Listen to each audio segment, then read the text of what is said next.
আসসালামু আলাইকুম রহমতুল্লাহ। প্রিয় বন্ধুগণ, কেমন আছেন আপনারা? অবশ্যই ভালো আছেন।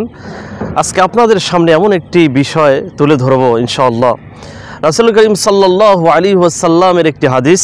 বিশ্বনবী সাল্লাল্লাহু আলাইহি ওয়াসাল্লাম বলেছেন, তোমরা দুইটি কাজ খুব দ্রুত করবা।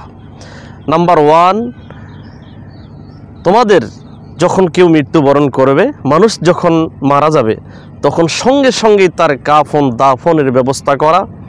এবং নাম্বার 2 নম্বর হচ্ছে, তোমাদের ছেলে মেয়ে যখন বড় হওয়া মাত্রই তোমরা তাদের বিবাহের ব্যবস্থা করে দিবে, তোমরা বিবাহ বন্ধনের আবদ্ধ করে দিবে।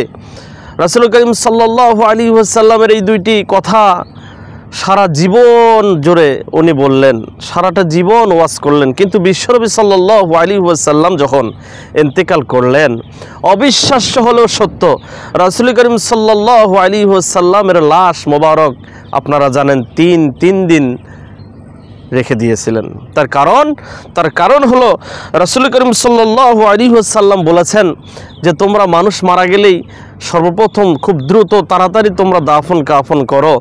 মানুষ মারা গেলে তার জানাজা সম্পূর্ণ করা হচ্ছে ফরজে কেফায়া, আর একটি দেশের রাষ্ট্রনায়ক নির্বাচন করা এটি হলো ফরজে আইন।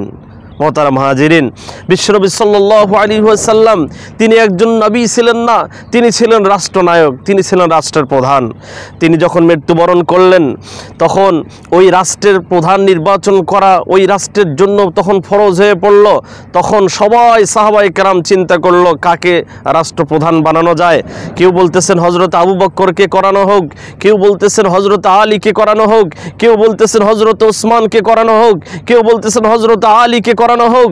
কিন্তু সবার সম্মতিক্রমে বিশ্বনবী সাল্লাল্লাহু আলাইহি ওয়াসাল্লামের পরবর্তী জামানায়, পরবর্তী জিন্দেগি, তার লাশটা সামনে রেখেই তারা রাষ্ট্রপ্রধান নির্বাচিত করলেন হযরত আবু বকর সিদ্দিক আকবর রাদিয়াল্লাহু তাআলা আনহু।